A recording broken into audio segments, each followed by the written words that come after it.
are. Welcome to WagerTalk Today, the gold standard of sports betting shows where we talk the talk and walk the walk. It is Monday.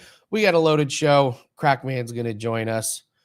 Steve Merrill's going to join us. Gianni's going to join us. But Dan, get on in here. Foot and a half. Is that what you got? Yeah. I hope everyone who is tuning in, at least on the East Coast or really all over the country, is thawing out. We didn't even know there was going to be snow in Denver. Absolute blizzard to end that football game. So, yeah, Andy, winter no longer coming. Winter is here, and it is here with a vengeance. But we're thawed out. You and I were talking. We're like psychopaths that enjoy shoveling snow. So figure that out. Free workout is the way that I look at it. But we're here on a Monday. We're thawed out. We're ready to go, and we got a hell of a show because, we're kicking it off with Gianni The Greek. We'll talk about this opening Super Bowl line, get some thoughts from him, obviously, on the hardwood today. Abbreviated slate. Steve Merrill's going to talk about 2 of those college basketball games on here. Crackman is going to be on here. How did his weekend go? Bill Krackomberger. We'll get a prop from him as well. So a fun Monday show, Andy, but yes, a frigid Monday show. So we're hoping everybody is safe out there, man. All right, we're going to do the free version of the WTF LFG. Dan does not have. Yeah, so here's how it works. Yeah. Well, Andy, and I was thinking about, like, do I force a play? Do I look at the free picks page? And I was like, no, that's not how we do WTF and LFG. We pick a play every day, and it's follow or fade.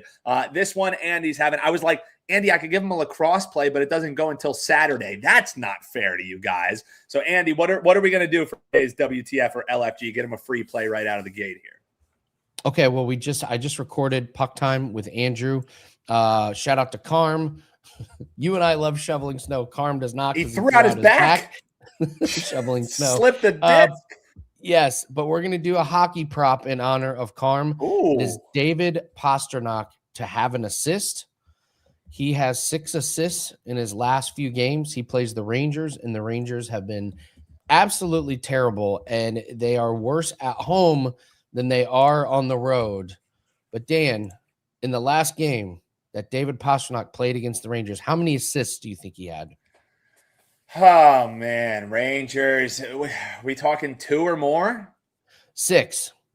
Oh, that's a little bit more than the posted number, Andy. That's just a slight amount higher last time he played. This is the game that the Bruins put the beat down on the Rangers. So I'm putting this as the LFG WTF because if we don't bring it up and it wins, it was like, well, what are we doing here? What are we doing? How could you not go back to that? So Dan, Pasta, does he have the assist or does he come off the 6 assist game?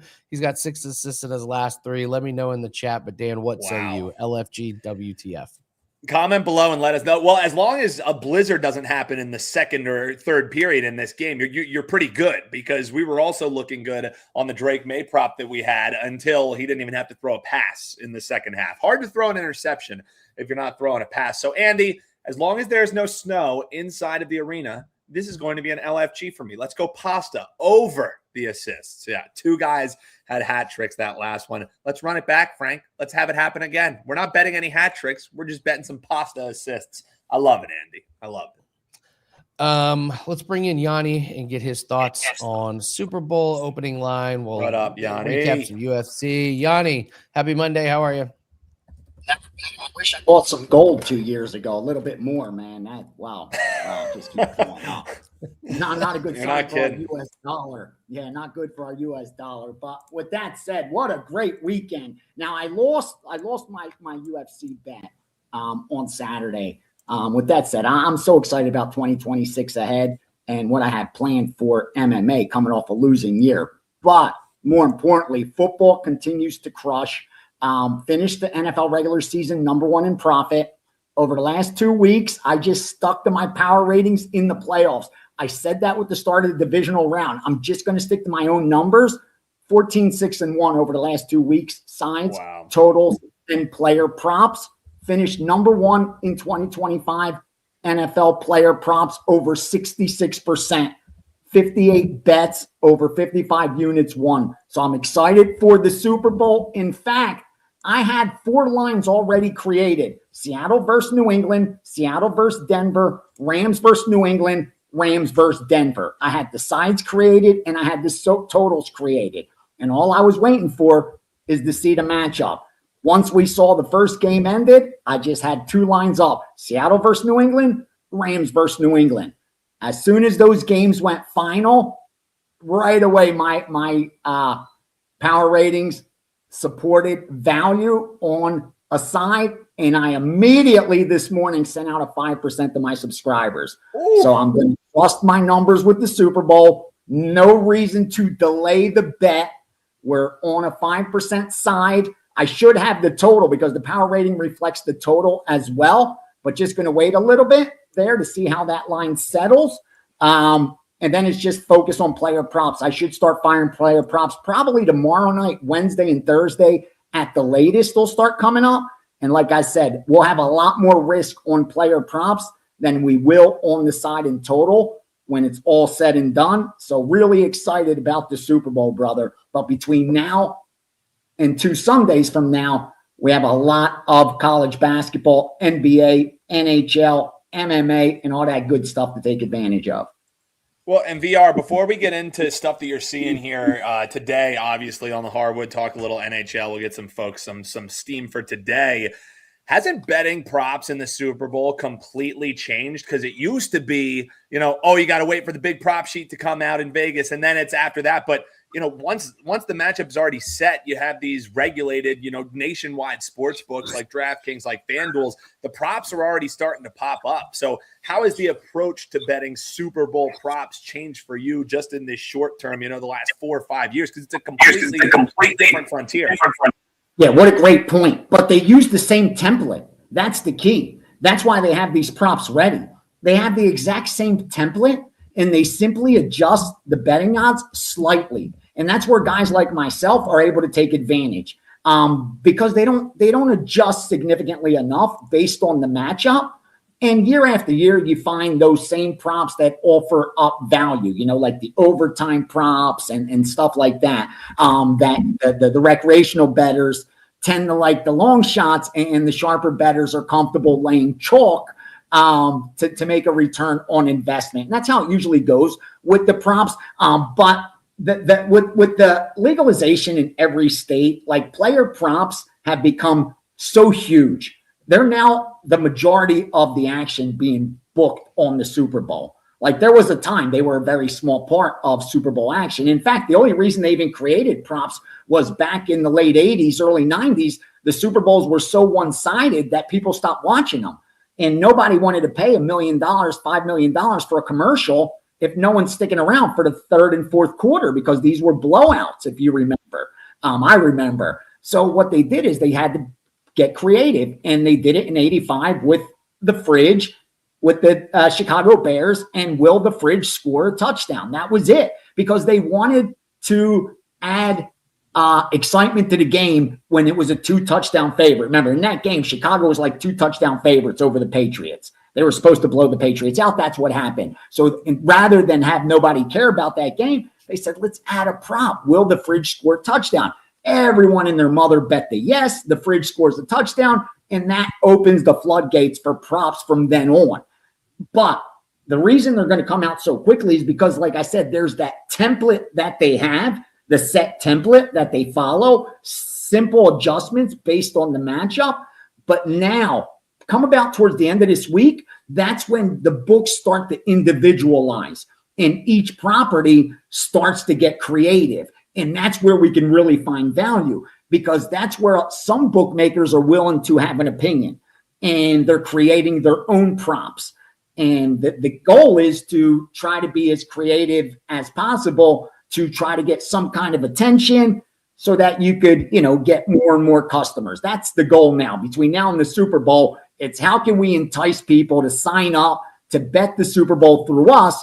And the way they're going to do that is by throwing out some props and, some exciting props and some stuff that they're not going to take much action on, but everyone's going to talk about. And that's where all the money's going to come in. Again, people are going to bet the side, people are going to bet the total, but when the dust settles, I would say that the majority of the money, more than 50, 60%, will be on the props as opposed to the side or total. And that's totally changed from, back when shit, even 10 years ago, when the majority of the money was sides, totals, and very little props. Now it's mostly props, and the side and total isn't even that big of a deal. That's why you won't see much of a line move between now and kickoff.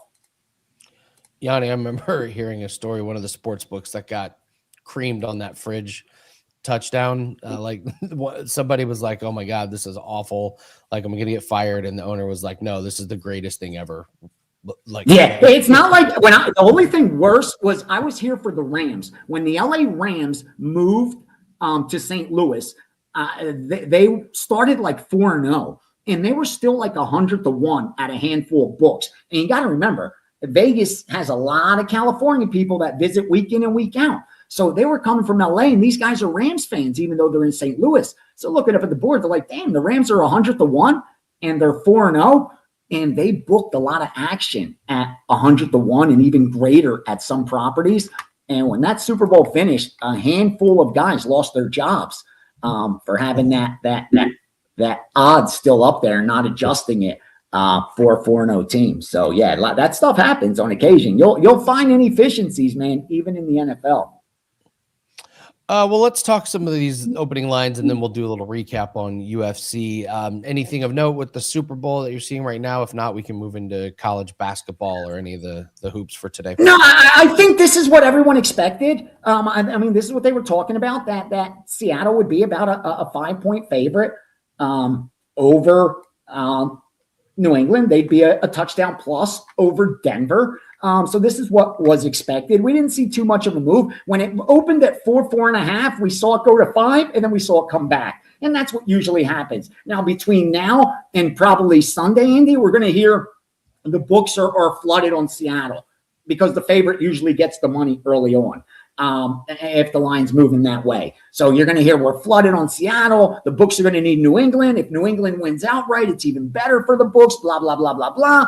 By the time we get to the Super Bowl, you're going to start seeing the risk much closer to 50-50. And it's not going to matter which team wins or which total, whether it goes over, whether it goes under, as long as books don't get middled, meaning where the game opens -2.5, closes -3.5, and it lands in the middle. Unless that happens, they're not losing money on a Super Bowl. I've been here now for 30+ Super Bowls, and it's just a matter of how much money they're going to make. If it goes, favored and under, they make this. If it goes favored and over, they make this. If it goes dog and under, they make this. If it makes dog and over, to make that. Because bettors are willing to take such the worst of it. Remember, they're willing to lay -110, -115 on a coin flip. We all know it's 50-50. We all know the true odds on that should be even money. We put up $1, we should win $1. And yet, reasonable, smart, intelligent, educated people will be betting 11 to win 10 on that coin flip come Super Bowl Sunday. It's gambling. People approach it that way, and the Super Bowl is different than any other game, any other bet you could possibly make all year. The people that are betting it, the saturation of recreational money is immeasurable compared to anything sharp. Like anything sharp doesn't even factor in when you're talking sides and totals. Prop, different story. But sides and totals, they don't give a shit what the sharps are doing. They could care less. Anything college basketball, NBA that you're seeing today?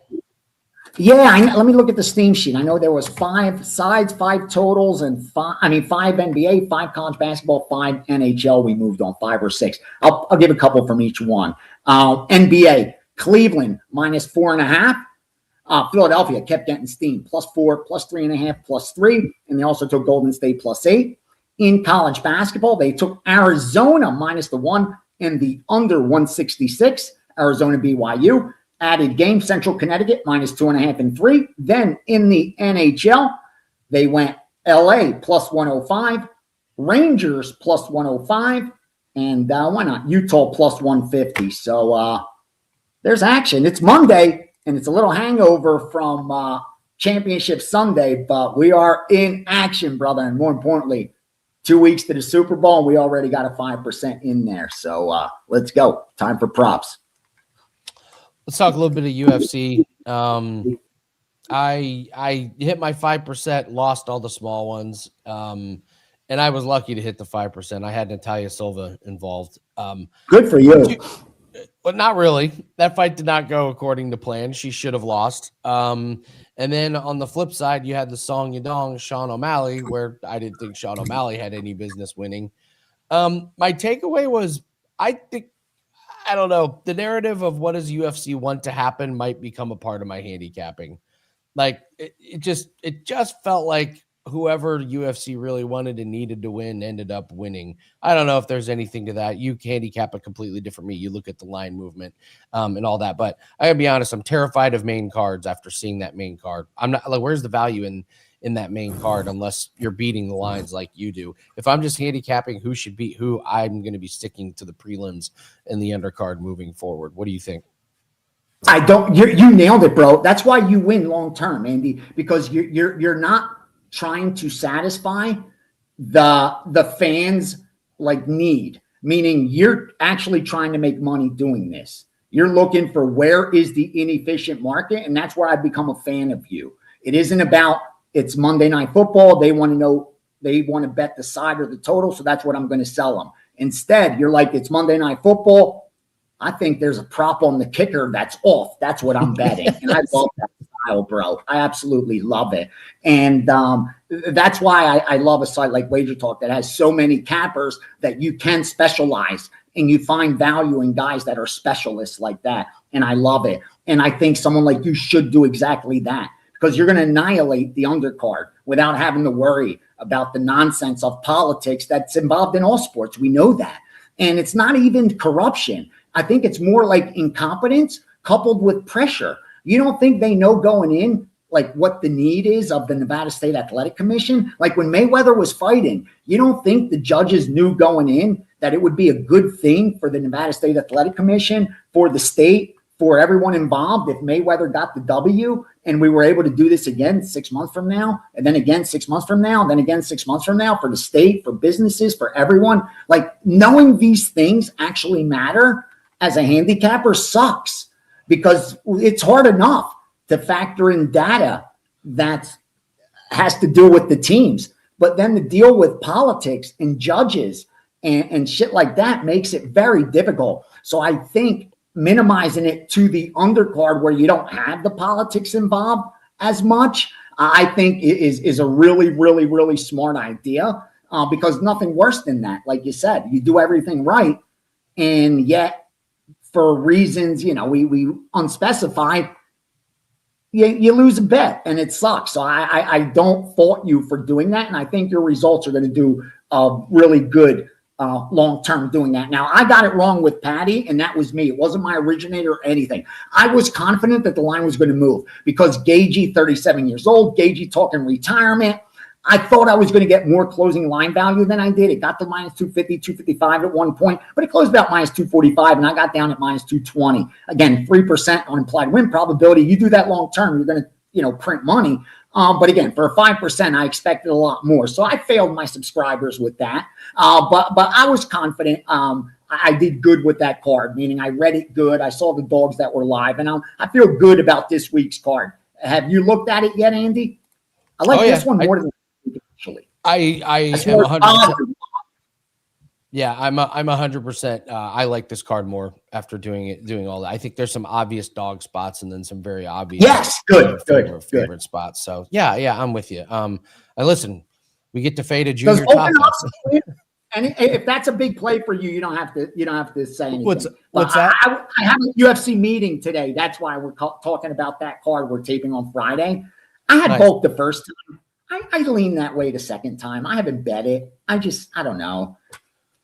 Yeah, I don't have a strong opinion on that fight. So I my sneaky call is that Dan Hooker makes this Saint Denis fight really messy, and I think everyone's going to be on Saint Denis and Dan Hooker in Australia. Just the brawler that he is. I like it. A little wonky. So, but yeah, there's some pretty good fade spots. But I'll be treading lightly on the main cards moving forward. For you to not get any takedown pressure from Patty Pimblett is mind blowing. I think somebody already. Dude, like I said, that's what sucks. You can't call the fights. You can't judge the fights. You can't be in the corner to tell them what to do. But my whole analysis was off because I thought his advantage was in the grappling, and he didn't grapple at all. Like, again, what can you do? Just a bad fight IQ. Just struck with a striker, just a kiss of death. Unbelievable. And now his face is it's not permanently damaged, but the amount of damage he took to his face, that tissue shortens your career. Yep. It does. It was a massive loss. So, all right. Well, we already know you got a 5% best bet up for Super Bowl. Yes, sir. Give up on Monday. UFC the Super Bowl package is up. There's a 5% in there. I'll be adding player props as I confirm it. And I'm pretty sure when that Super Bowl kicks off, I will have a premium, obviously on the side and the total. I think we'll have both side and total with a handful of player props. The Steam sheet's up. It's got NBA, college basketball, and NHL. And that'll also include throughout the week the player props that didn't make the premium card. Like yesterday's Steam sheet had like 7, 8 player props, 10 player props. I think they ended up doing really well. So Steam sheet's up. Super Bowl pass is up. I should have the UFC pass up because the 4% was already released from my originator. And I like this card as well. So big 2 weeks as we wait for Super Bowl Sunday. But don't wait too long because, again, we already got down on the side. So, again, best of luck to everyone this week. And I hope you do some damage as well, Andy. Thank you very much, Gianni. Absolutely. Can't wait. Gianni the Greek, one of the best in the business. Thank you. Appreciate it, brother. Real quick, early action in the NBA, mainly 76ers Hornets. I do have a couple free plays, actually. I can give those out.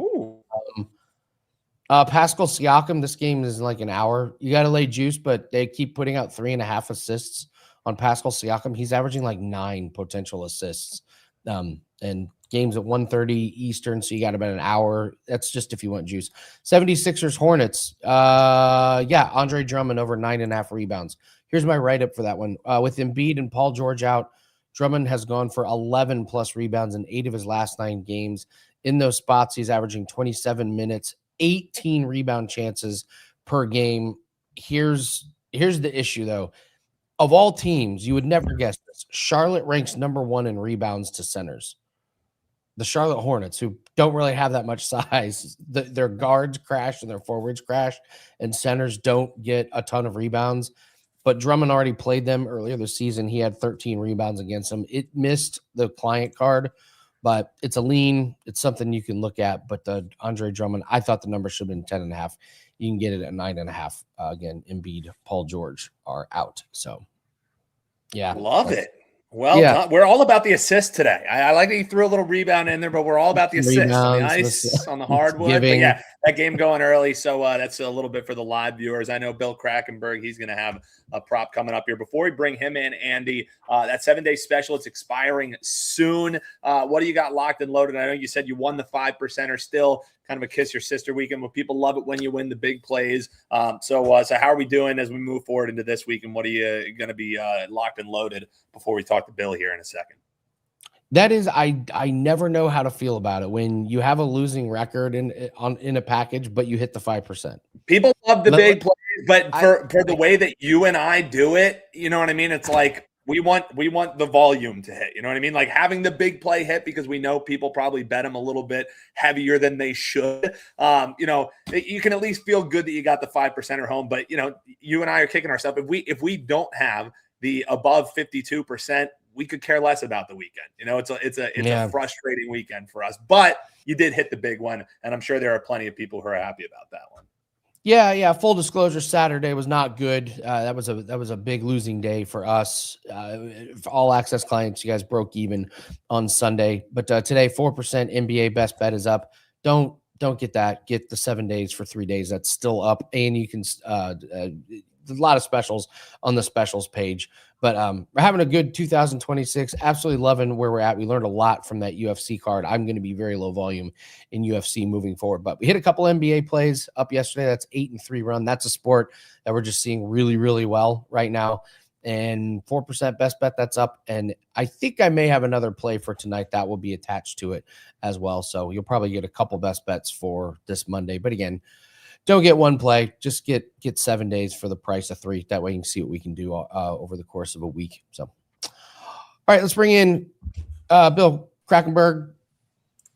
Billy. There he is. How we Hey, doing, guys. brother? Good. How we doing? Okay.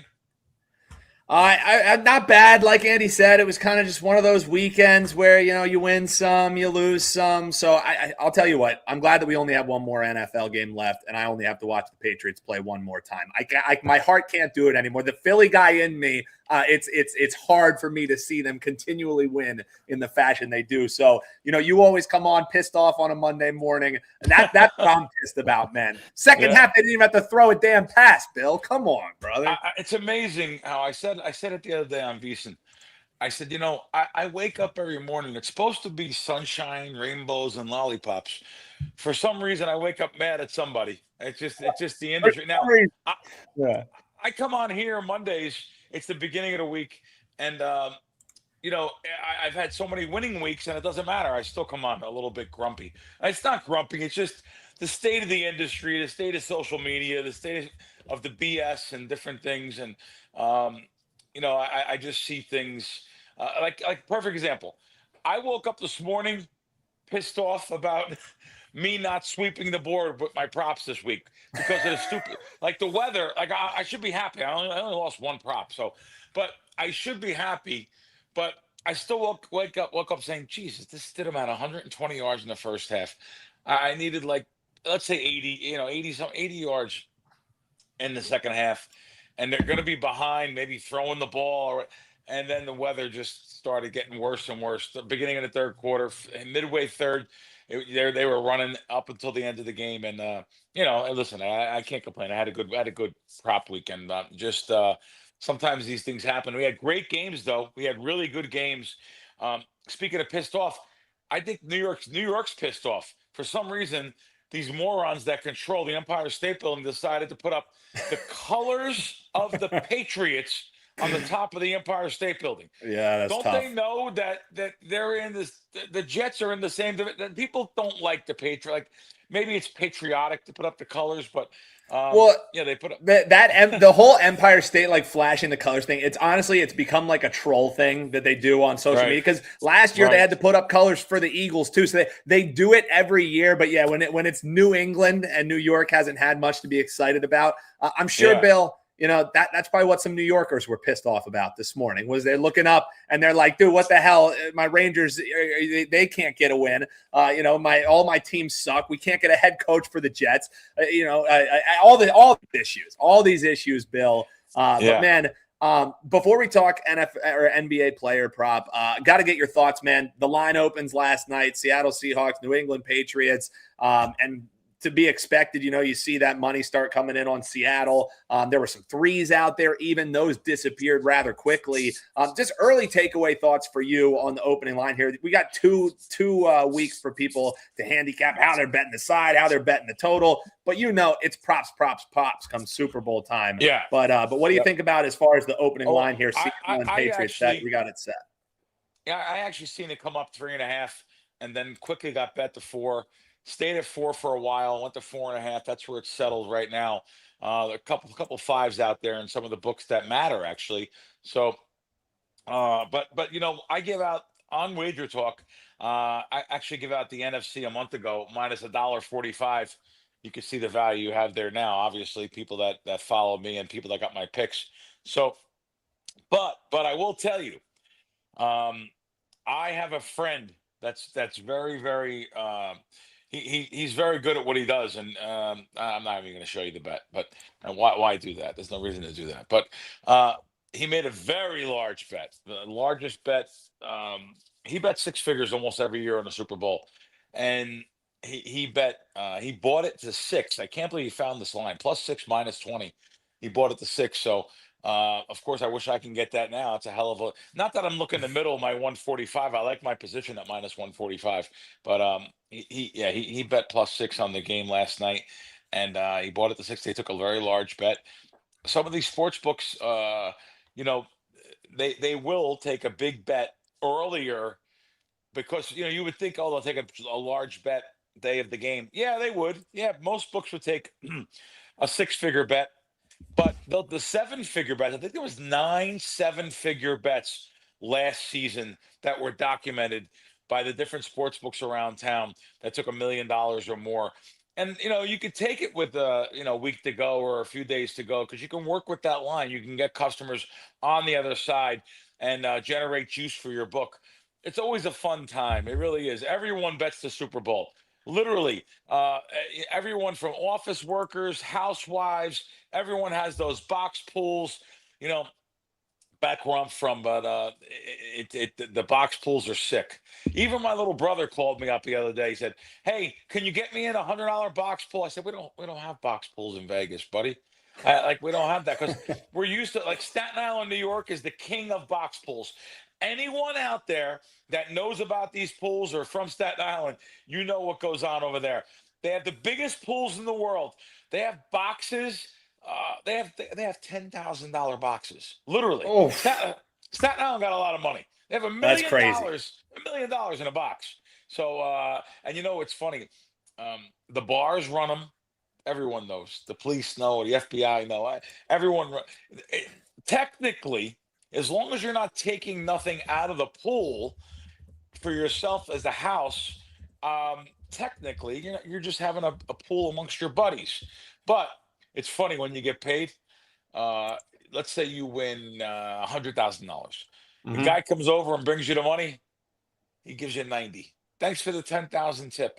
No, they take their tip. They take their tip out in advance. It's actually cool, but it's a great place to have that kind of. There's pools all different sizes, all the bars, different bars in Staten Island. But everyone bets the Super Bowl. It's a thing that's almost like a rite of passage. Any of the cities, but it's anywhere over the United States. I was using like the inner cities and like where I grew up. Even though we were poor, we had money to bet box pools when I was a kid. It is what it is. But Seattle, LA, great game. Came down to the wire there, and there's a little bit of an overreaction because of what happened yesterday. So you see the terrible weather game. You seen the Patriots squeak by the Broncos, but you see the terrible weather game. So you really didn't see a true outcome of what would happen in that second half under normal conditions. And you see a little bit of overreaction. What do I say by that is, fair. What I mean by that, the line of the game, you could have bet right before those two games yesterday, you could have bet any matchup I was at Westgate. You could bet any matchup. This particular outcome, the matchup, the line was Seattle -3.5 over the Patriots. You could have bet that right before the games. Now, just because of the way Seattle won, and maybe the week now, I can't even tell you the week before, because that would have been reflected in that 3.5. People just said, "Oh God, this other game, New England just barely won. I got to bet Seattle for the Super Bowl." It's a little bit of an overreaction. So the value might be on that +5. And by the way, 5 is not a dead number. I know people say, "Oh, 5 games don't land 5." You'd be surprised. I have a chart. Las Vegas Chris gave me a chart years ago of like all 10 numbers.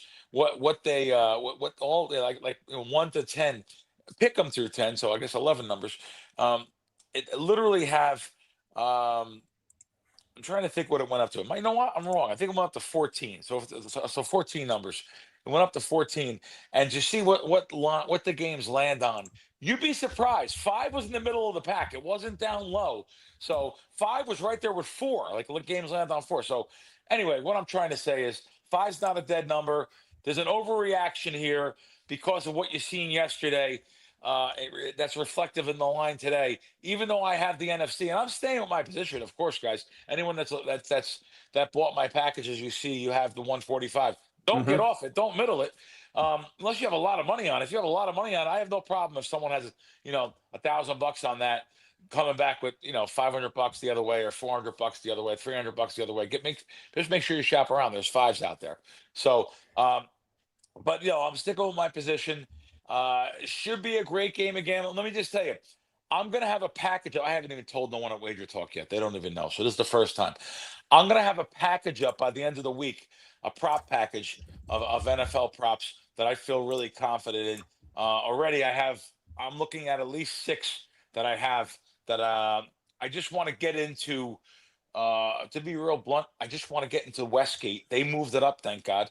They moved it up to Wednesday because Westgate takes a lot of money. I mean, I bet a ridiculous amount of money over at Westgate last year on the player props. I was online. They have a lottery, so you're online, and you have to. Everyone goes to the counter. You get $2,000 each. Yep. You get two. You're only allowed to make 2 plays. You have to go to the back of the line. So last year I went there. And I was online and went back and forth, back and forth. I had 11 plays written down. I only got 10 of them, and someone else got the other one. I got 10 of them. I ran really lucky there. Went 9-1. Should have went 10-1 if I got my other one in, but I didn't. But I went up and bet some of the same ones over and over again. So I'll have, once Westgate releases, a lot of other sports books look at their lines too. I want to make sure they have an obtainable line for everyone out there. I want to make sure you guys get an obtainable line. I'm not one to put out a line like today. Someone put out a line. Someone sent a prop out today. There's such a small market. Vegas, there's not a sports book in Vegas that has props up, but yet the service wants to pad their record, make it look like they're giving out an obtainable line. They can't even make a bet on the prop in Vegas. So player prop. But however, I don't do that. I don't say you could bet this at Hard Rock, Florida. Good luck. I don't. That's not what I do. Not what I do. So yeah. But anyway, should be a fun time. A lot of props, a lot of fun things. A lot of things for WagerTalk I can release that they don't even have the props here. So I'm hoping I get one of them this year. I've had some over the years. I've had some great information on the first. I'll just be blunt. The reason why I had that Coldplay singing Yellow. The reason why I had that, I knew someone in the stadium that's been there, like watching the warm-ups. I'm watching him warm up the song Yellow, and it was like +6-1, +3-1, +2-1. I bet it. That was a giant score for me. Giant score to all my followers too. I gave that out to the followers. So I'm hoping we get something like that. Maybe we get the Gatorade truck on the way in, shake that guy down, do something. Yeah. No, you got to get good information on this kind of stuff. You can't just the national anthem is pretty simple. Just watch. I think I told you guys. I don't even know who's singing the national anthem. How about that? But the national anthem, you see when just look on YouTube when they sung it before. Just see the time. No, we've had Andy on here handicapping cleavage will be shown props. So you're going to get plenty of thoughts. Yeah, we're going to get that one. Yeah. Oh, it was great. It was great research that he did. He was like, I watched performances. I saw what her outfits are. So it was well done by Andy. So we're going to run the gamut on the props we'll cover here. And next week when we got Crack on here, we're going to talk plenty of props here. But Crack, what do you got? Speaking of which, though, I mean, are there people out there that follow these idiot broads bouncing their breast and giving out picks? Are there real people do people really bet that stuff, or is it just entertainment? I mean, they get engagement. I want to hear it. No, I'm not. I want to hear it from you guys. Do you actually bet it or bet their stuff and they lie and they put? There's a couple of them, man. I tell you what, they're so fugazi. It's unbelievable. But we know that well, Crack. Hey, before we turn you loose, man, like I said, we're going to talk plenty of props with you next week. Folks can get the proc pack that he's going to have coming up here. Check him out, wt.buzz/Crackman. Obviously, Westgate's going to be doing their stuff on Wednesday, actually, to get you ready for Super Bowl week. So, Bill, before we turn you loose, you got anything for the folks in NBA or any player prop you can throw out here? Let's give him an NBA prop. I just want to see. What do we got? I'm at MGM. You're looking at MGM. I don't want to give out obtainable NBA prop. It's the Memphis Grizzlies game. Jaren Jackson rebounds over 4.5. Yep, 4.5 minus 135 still. He had 6 rebounds on 18 chances the first matchup versus the Rockets. The last 12 games without Edie and Alden. I really think this is a good one. Even you can go. I'm going by one sports book. There's another one over 5.5 plus 115. I would go over either number. That's probably. The value probably just a little bit better. It's 50-cent difference in juice there. Maybe taking the over 5.5 plus 115, but over 4.5 minus 135 is what I bet. So there's a prop for you guys, and I'll talk to you guys next week. Thanks for putting up with me. Oh, always, Bill. Appreciate it. You can follow him at Bill Crackman. A fantastic follow there on X, Twitter. I also like this breakdown here, Andy. Good breakdown from our fan RJ. Love that he's always in here in the chat. His handicap is the country singers maybe rush through it a little bit more, stay classic, but the R&B singers tend to linger a little bit more. Remember when there was the big controversy when they did the Home of the Brave and repeated the Home of the Brave? Yes. You know what I mean? Where there was some Very stylistic changes there. So always look forward to the handicaps on the national anthem, which, Andy, you and I probably will do a whole segment on just obscure props for the folks here, because it's some of the fun stuff that you and I love each and every year. Well, we will, but listen, the national anthem thing, like, it's kind of jumped the shark, and you really can't. Yeah, it's no longer obscure. I'm talking about, like, will booty be shown? That's what we handicap. What color dress is Bad Bunny going to be wearing? That's the kind of stuff that Andy and I will get into. Yes. Yeah. I want to bet on the color of the mic screen. Yes, that's what Andy and I I will be breaking down here. That's for damn sure. Yeah. Well, let's bring on Steve Merril, and we got to break down some games. Steve, what was your take on the games yesterday? Can I just share this with you guys? Here's my hot take. I don't like snow games. Safe space. I don't Yeah, I don't find overrated. them entertaining. The snow game is overrated, Steve. Well, how is the first game supposed to tell you anything about those teams, and then you get the Rams and the Seahawks, they play in perfect conditions, and what do you get? A very entertaining, awesome game. I don't like them. I don't think that's a good indicator. My God, the entire season came down to Jared Stidham throwing the ball in a blizzard. What are we doing here? Yeah, I do think it's cool to watch, though. I mean, it's different. It's entertaining. But I will say what I did not like was, what I liked it when it first popped on. I thought it was one of the coolest things I've seen. And about 5 seconds later, I didn't like it anymore. It was the AI generated 30-yard lines. Dude, it looked awful. Well, it was cool, though, Dan, when it popped on, because it was like, whoo, it lit up. And then it took me a second to realize it wasn't the real numbers, because you could see them underneath smaller. But then when all the players became engulfed and Casper the Ghost pixelated every time they crossed over a yard line, it looked a little silly. I was like, the network's got to get these off. I mean, the players are literally disappearing. I will say this, though. I always talk about how snow doesn't affect scoring, rain and snow. It's wind and fog. That definitely got to a point where it was hurting scoring a little bit in the second half. Not that was going to be a high-scoring game anyway, but had it been like that from the start, would have really been interesting. Don't forget, that could have been the 6:30 Eastern game, which means it would have been throughout the game. And let's also forget, if the Raiders, the worst team in football, don't beat the Patriots back in week 1, that game is in New England yesterday in a blizzard. So a lot of interesting circumstances how that could have played out. Yeah, Steve, let's talk college basketball here.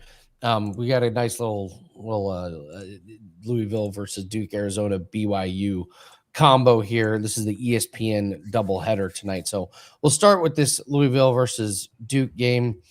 Duke coming in pretty decent size favorite here over Louisville. You're looking at the spread, you're looking at the total in this game. Well, there's been a little bit of movement on both here. Duke opened as a 7.5-point favorite, now up to 8.5. We've also seen a little bit of money on the over, 156 up to 157, even 157.5 starting to show at some of the sharper books. Should be a back-and-forth game. Louisville is one of the faster teams in the country. Duke plays at a very modest tempo, and Louisville actually rates as the better offensive team in this game, which might surprise a lot of people. Louisville's a top 10 offensive adjusted efficiency team this season, and they're a top 25 defense, but Duke is almost a top 10 defense. So I actually think Louisville, the slightly better offense, Duke, the better defense. The best player in the country, though, is on the floor here. And if you haven't watched him yet, freshman Cameron Boozer, yes, son of Carlos Boozer, one of the twins, as we've got the other freshman, Caden Boozer, who's the 6'4" guard versus 6'9" Cameron Boozer, who's going to be the number 1 pick in the NBA draft, I would think, as Cooper flagged last year. Now Cameron. Duke remains loaded, but I think Louisville can hang in this game. Yes, they're just 4-3 straight up in conference play, but this line looks inflated. I project about a 5 to 6 point line here. The move from 7.5 up to 8.5, I think, actually has left some line value with Louisville. And as I mentioned, Duke the better defensive team, but Louisville the better offensive team. And the other matchup I'll point out is that Duke gives up a lot of shots from 3-point range. They're a very strong interior defense.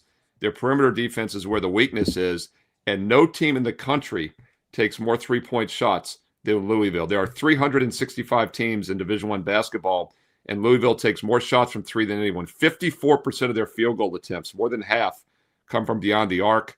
It's always a little dicey on the road, especially in Cameron, how they will shoot. But it's actually a favorable matchup. So if they can hit those 3-point shots tonight, I think Louisville can hang. That's a big if, but there is some value here, plus 8.5 with Louisville. That's your 7 o'clock Eastern game on ESPN. I would think that why hasn't like a really small school said like we're only shooting threes? Like we're seen like it at, 75%. Yeah, Well, Louisville I mean, doesn't strike me as a school that would be number one shooting threes. Shooting over half your shots from 3-point range. When you watch a game like that, it's pretty. It feels like it's every time. And I'll give you a first-hand example. You know, Brian Earl came to William & Mary last year and really turned the program around. William & Mary was third in the nation last year out of 365. They took almost 50% of their shots from three last year. This year, they're like in the 44% range, which is like 80th, and their defense has gotten a lot better. So there's a balance like anything. You live by the three, you die by the three. The problem with that approach is, yes, you can catch lightning in a bottle, but these mid-major schools that you're talking about have to win their conference tournaments, which means you have to win at a minimum 3 or 4 straight games in a row. And it's really hard to be on for 3 or 4 straight. Yet it's kind of like the option offense in football, right? When you're a smaller, slower team in football, you got to do something different. So that's why we do see the upsets in March Madness, is that, you know, if someone's red hot from three, they can beat anybody on a given day. It's just very hard to win 3 or 4 games in a row, win a conference tournament, or let alone the NCAA tournament. Moving on to Arizona and BYU. Looks like Arizona is going to be the ever so slight favorite here. Basically a pick 'em over under 164.5. How do you break this one down? Yeah, I forgot to mention that last game was a top 25 matchup, and this one is also a top 25 matchup. I think BYU's coming in like 13th right now. Arizona, though, is the number 1 team in the AP poll. And don't forget, if you're liking top 25 videos, I'm doing my Saturday top 25 college basketball every Saturday going forward now that football is done, and that'll be here on WagerTalk TV. So click subscribe and click that bell so you never miss out. But a little 2-for-1 top 25 video action here on Monday on ESPN, and this is the late game at 9 o'clock Eastern. And on the surface, hard not to take a look at BYU as a live home dog here. 17-2 on the season, and they're catching points on a strong home court with altitude. Now, normally I think Arizona is probably 3 to 4 points better, but this is an extreme home advantage. Not only is it a undefeated home team here, but also a situation in which they have the altitude edge, as I mentioned, and that's something that always catches my attention when you're playing a desert team or a West Coast team. So I do like BYU in this game to possibly pull the upset. And I also don't feel like Arizona is truly the number 1 team in the country. They're getting all 61 first-place votes as of now because they're 20-0 straight up.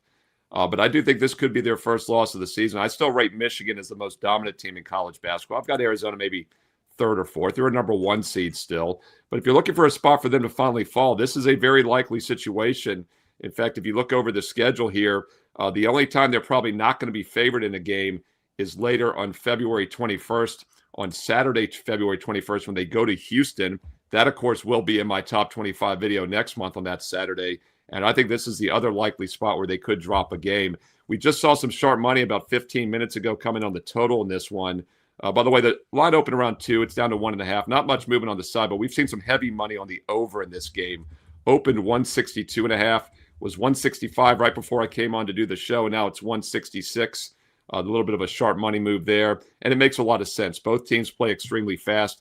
Arizona is always one of the fastest teams in the country. They are once again this year. BYU not too far behind. They both rank top 20 percentile in possessions and tempo. Yes, Arizona is a good defensive team, but both of these teams are really good offensively as well. And BYU is a weaker defensive team. That's the one weakness here. So the over is a little bit of a hedge. If BYU does struggle, it's probably because Arizona is going to score in this game. So I like BYU plus 1.5. And I agree with that sharp money move to the over. I think you could hedge it a little bit with the over 166 as well. That's at 9 o'clock Eastern on ESPN. Steve, thoughts on the Super Bowl? Who do you like? Well, as Crack said, you know, the look-ahead line was 3.5 all week at different books, and then it instantly was 4.5 yesterday. It even hit 5 when some openers came out last night right after the game. And I did think that was a little strange because both games were close. I didn't feel like either team looked good or bad in either game. So I guess it was just a reaction to the Patriots not covering and Seattle covering. By the way, we had the Rams. I had both Denver and the under in my free play video, but then we were on the other side of it, Rams and under in the late game. So video split out going 2-2. But not just because I liked the Rams plus 2.5, I really thought they should have kicked the field goal because it was more than 4th and 1. I think it was like 4th and 3 when they went for it, and it would have been a 1-point game. They definitely cover at that point because even if they don't go down and score, Seattle's going to run out the clock either way. But I just felt like 4th and 3, you give yourself a chance to get the ball back still and kick the field goal. So that was a tough one there. And even though Seattle covered, it really could have gone either way. Also, I did feel like whoever won that game would probably be the Super Bowl champ. I said that. I'm a little lukewarm now, though. New England is a solid team. A lot of knocks on the schedule they played this year. But then again, you look at who they played in the playoffs. They played a banged-up Chargers team, Texans, and then the Broncos with a backup quarterback. Yet they looked impressive in most of those games. So it should be a good game. Let's hope it's a good game. The one thing that has not moved, guys, is the total. It opened 46.5, and it held pretty much steady. Has not hit that key number of 47. We'll see which way the public comes later next week. But 47, 48 are key numbers. 46, 46.5 are what we call dead numbers. I mean, I'm just waiting for like Sam Darnold and Jackson Smith and Jigba to get suspended. Something's going to happen for New England. Just like Darnold, you saw he was wearing a heating pad on those obliques. So I mean, he's battled through. He looked pretty decent last night. So, but with how the luck has gone for New England, Andy, nothing would surprise me. We have 2 weeks to get to that point. So I guess time will tell. It turns out the font on their jersey isn't regulation. So they're not so allowed to play. They then are spotting. They're automatically 3-point. Patriots are awarded 3 points. Steve, I got to ask you guys a couple things. First of all, before I forget, what's his name? 27 for the Seahawks. I mean, I was rooting for the Rams, so I was happy to see it. But, Walton or the quarterback, Stalling, whatever his name is.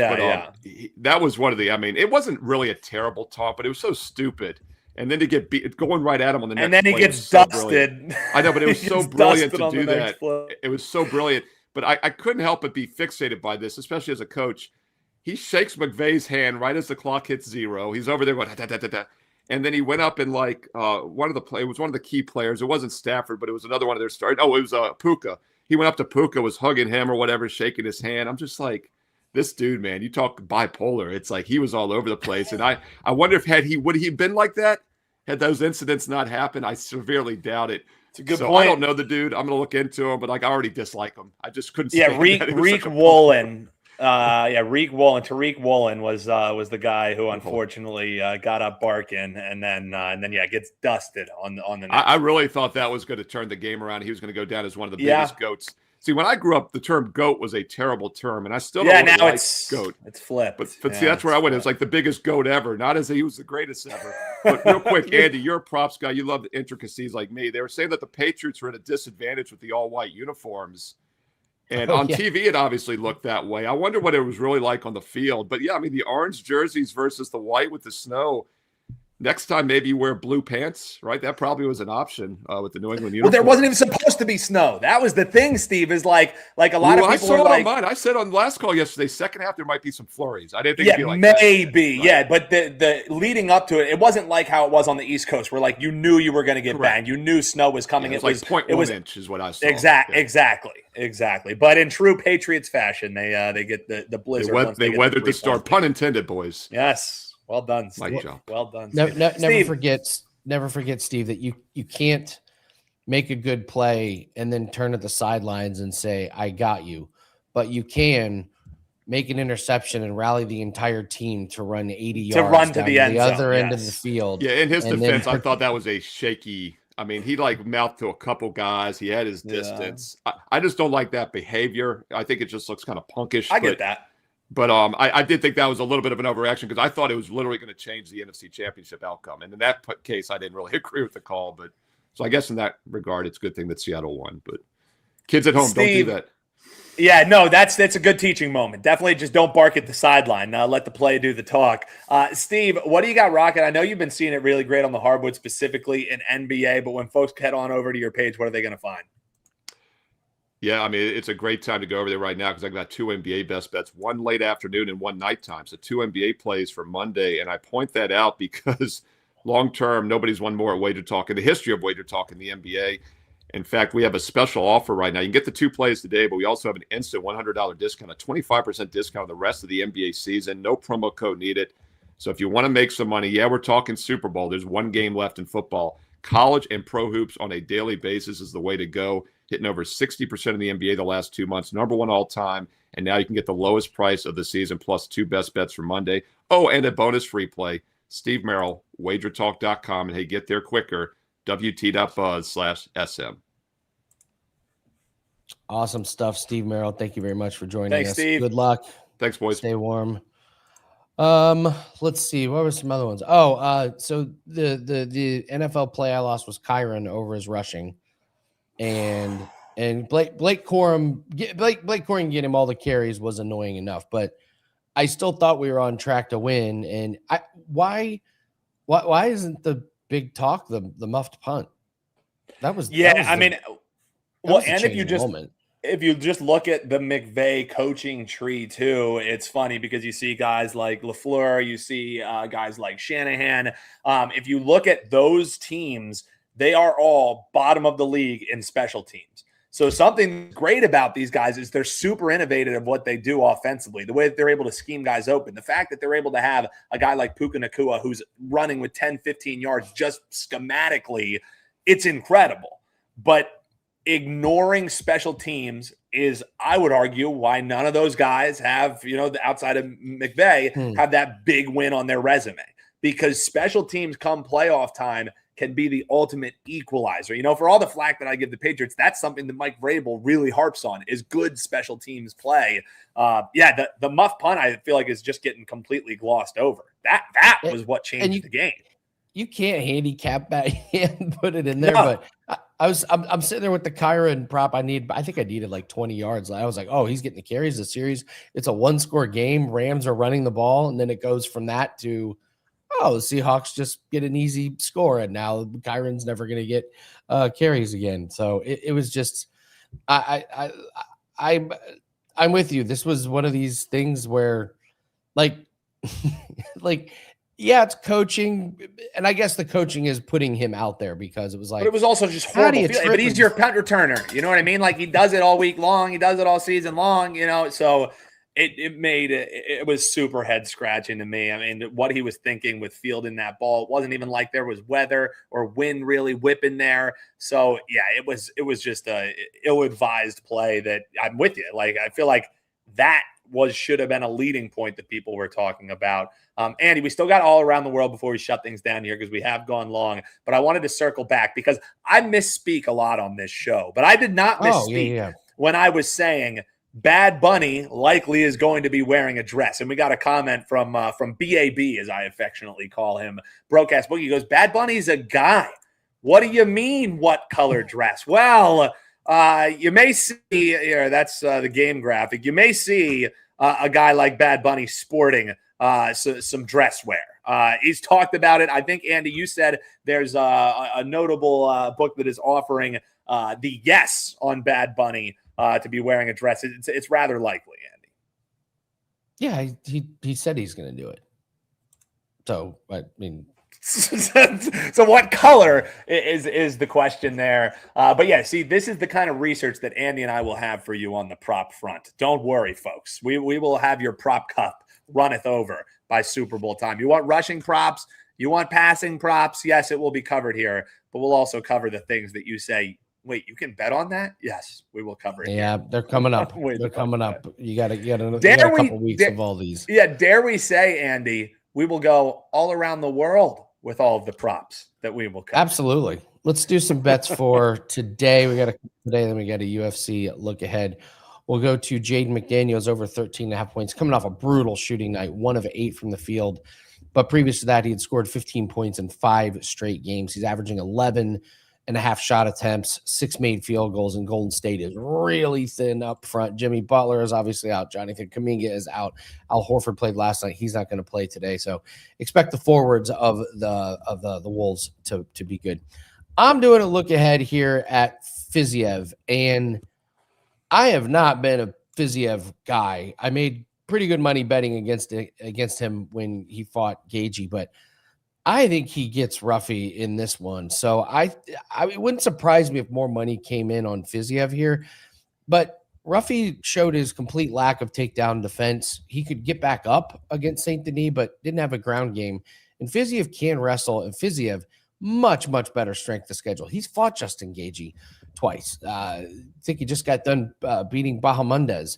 Ruffy knocked out an old King Green. Before that, knocked out a bum, and then just really got dog washed against Saint Denis. So Fiziev, as much as I'm not that impressed with him, I think he's got the tools to beat Mauricio Ruffy in this one. And then TGL tonight, the Golf League, Boston Common over Bay Golf Club. This should be available on all your books. We hit a bet on them, a bet in this league last week. Rory McIlroy's playing tonight for Boston because, Dan, when you think Boston, you think Rory McIlroy.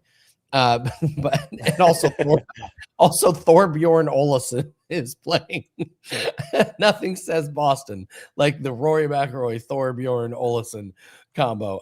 But in the golf simulation, if you don't know what TGL is, it's golf simulation. It's awesome. But Rory McIlroy's length gives them an advantage. That length alone should win them a couple holes. And their opponent, Wyndham Clark, is vulnerable. Shane Lowry's good on the green, but he's a liability off the tee. And this line has moved. This was minus 125. It's minus 144 because of the teams. So those are your free plays for today. All right, that's it. Dan and I are going to go shovel some snow, get to our happy place. Baby. Be careful out there, guys. If it's cold, keep an eye on your pets. Keep an eye on others' pets. It's always one of my big concerns. So just keep your animals safe. So we'll be back same time, same place tomorrow. Good luck on your bets. 4% NBA best bet is up, but go check out the specials page. You want long-term, you want short-term, there's always a discount up on that page. So go to the specials page at WagerTalk. Good luck on your bets. We'll see everyone Tuesday. Take care.